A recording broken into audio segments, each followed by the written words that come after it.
Déjà, j'aimerais, bonjour à tous, déjà merci de Bonjour. m'accueillir. J'aurais aimé déjà rebondir sur les propos de Monsieur Consigny qui parlait des difficultés à tracer les Black Blocs, qui est une réalité en France, hein, vis-à-vis de nos moyens aujourd'hui.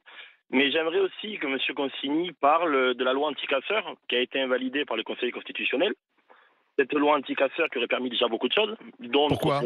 dont de procéder à des interpellations en amont de ces manifestations, ce qui aujourd'hui est interdit par la loi. Et M. Consigny ne me contredira pas sur ça parce qu'il le sait, c'est le droit fondamental. On ne peut pas, hormis en matière terroriste, on ne peut pas interpeller en amont des manifestations.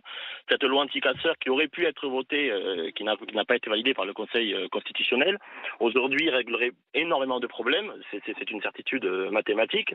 Et on en est Mais aujourd'hui à vous un auriez point. interpellé qui en amont des manifestations? Sur quels critères? Les Black Blocs qui sont très très organisés et sur les réseaux sociaux et sur des groupes qu'ils ont, Telegram entre autres pour pas les nommer, sur des groupes sur lesquels ils revendiquent ni plus ni moins les endroits où ils seront et les mouvements sur lesquels ils participeront. Et aujourd'hui, on se rend compte que cette loi anti-casseurs elle va devenir malheureusement inévitable afin de faire évoluer le maintien de l'ordre. Oui, mais puisqu'on ne sait pas qui ils sont par définition, vous auriez l'identité et le lieu où interpeller ces Black Blocs en amont? Mais évidemment, on a des services de renseignement qui sont en France, vous le savez, tout le monde le sait ici, qui sont extrêmement performants. Rien qu'en matière terroriste, par exemple, pour parler que de ça, on a des attentats en France qui sont déjoués chaque année parce qu'on a des services de renseignement extrêmement cohérents, on va dire, et très professionnels. Et on a une certitude presque, c'est unanime, qu'on aurait une évolution sans précédent sur le maintien de l'ordre en France si on avait une loi anti-casseurs digne de ce nom qui serait votée et qui ne serait pas écoutée. Est-ce qu'on peut interpeller les gens avant qu'ils commettent un méfait? Parce qu'on arrive, on est capable, les renseignements nous avaient dit d'ailleurs, vous verrez, il y aura sans doute plus de violence, ce qui a été le cas. Ils se disent, il y aura peut-être 1 millier de Black Blocs à Paris, des gilets jaunes radicalisés. Donc on est capable même de quantifier.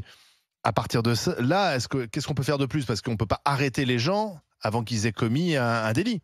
Et c'est bien le problème, parce qu'il n'y a aucune loi qui existe aujourd'hui qui va dans ce sens.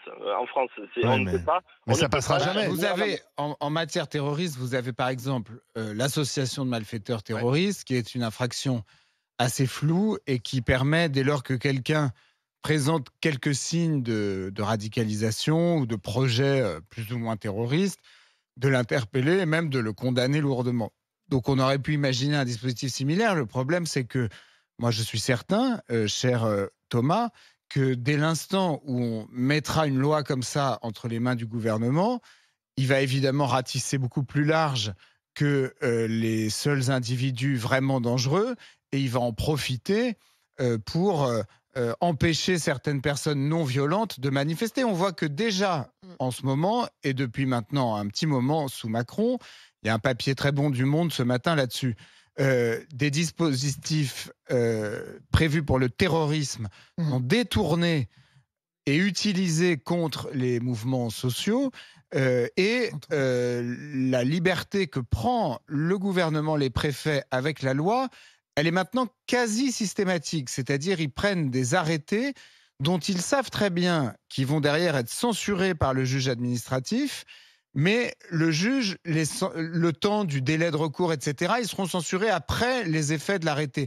On ne peut pas tolérer que le gouvernement français prenne sciemment des libertés avec la loi. On ne le tolère pas pour les citoyens, on n'a pas à le tolérer pour le gouvernement. Mais je l'entends parfaitement. Dans ces cas-là, il y a déjà plusieurs alternatives.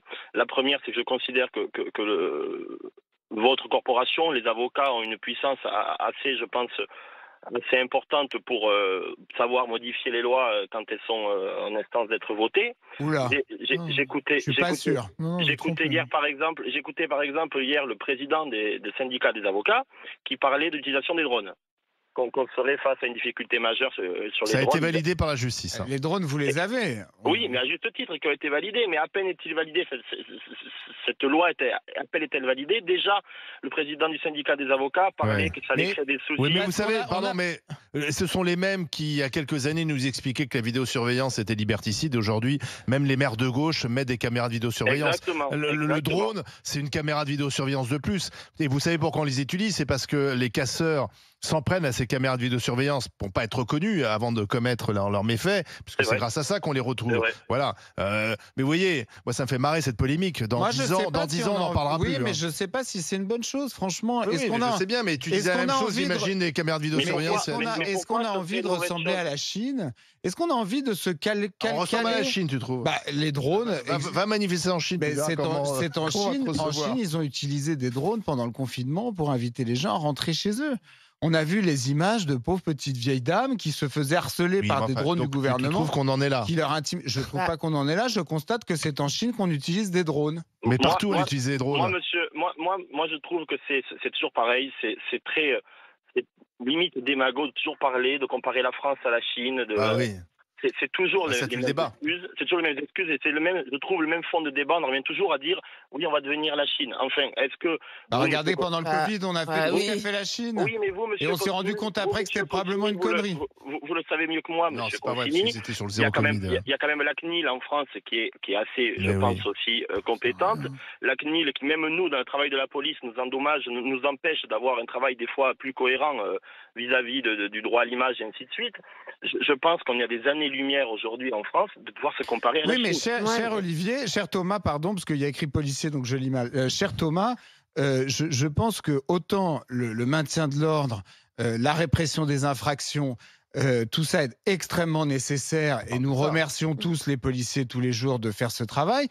Autant nous avons envie, en France, de rester dans un pays de droit, un pays libéral, et de ne pas foncer tête baissée dans tous les dispositifs les plus liberticides. Excusez-nous. Je l'entends. Ce qui fait la beauté de la France, c'est pas seulement l'ordre public. Mais c'est pas la casse non plus. C'est pas la casse à chaque manif.